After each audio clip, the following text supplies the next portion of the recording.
आज का पहला पाठ प्रेरित चरित अध्याय 5 पद संख्या 17 से 26। आप लोगों ने जिन व्यक्तियों को बंदीगृह में डाल दिया था वे मंदिर में जनता को शिक्षा दे रहे हैं। प्रधान याजक और उसके सब संगी साथी अर्थात सदूकी संप्रदाय के सदस्य ईर्ष्या से जलने लगे। उन्होंने प्रेरितों को गिरफ्तार कर सरकारी बंदीगृह में डाल दिया, परंतु ईश्वर के दूत ने रात को बंदीगृह के द्वार खोल दिए और प्रेरितों को बाहर ले जाकर यह कहा, जाइए और निडर होकर मंदिर में जनता को इस नवजीवन की पूरी पूरी शिक्षा सुनाइए। उन्होंने यह बात मान ली और भोर होते ही वे मंदिर जाकर शिक्षा देने लगे।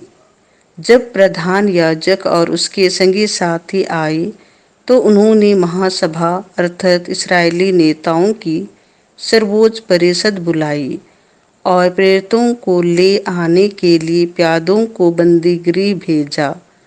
जब प्यादा वहां पहुंचे तो उन्होंने प्रेरितों को बंदीगृह में नहीं पाया।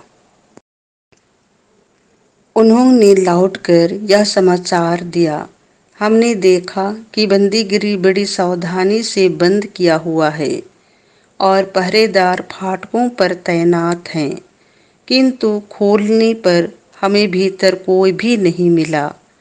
यह सुनकर मंदिर आरक्षी के नायक और महायाजक यह नहीं समझ पा रहे थे कि प्रेरितों का क्या हुआ है।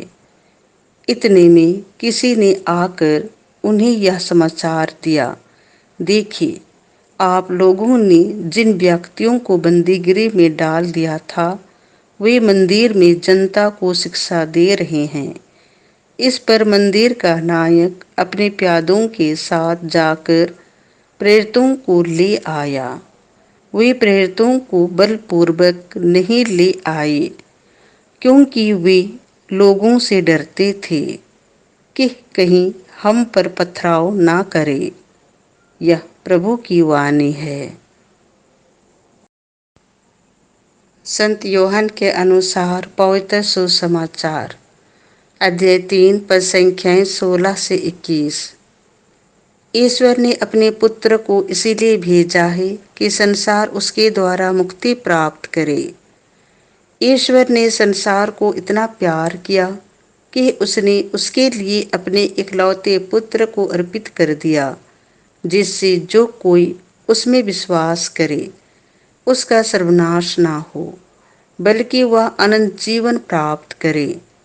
ईश्वर ने अपने पुत्र को संसार में इसीलिए नहीं भेजा है कि वह संसार को दोषी ठहराए। उसने उसे इसलिए भेजा है कि संसार उसके द्वारा मुक्ति प्राप्त करे। जो पुत्र में विश्वास करता है वह दोषी नहीं ठहराया जाता है, जो विश्वास नहीं करता वह दोषी ठहराया जा चुका है, क्योंकि वह ईश्वर के एकलौते पुत्र के नाम में विश्वास नहीं करता।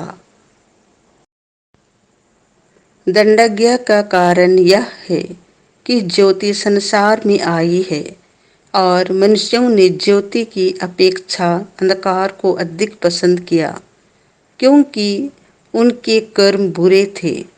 जो बुराई करता है वह ज्योति से बैर रखता है और ज्योति के पास इसीलिए नहीं आता कि कहीं उसके कर्म प्रकट ना हो जाए, किंतु जो सत्य पर चलता है वह ज्योति के पास आता है, जिससे यह प्रकट हो कि उसके कर्म ईश्वर की प्रेरणा से हुए हैं।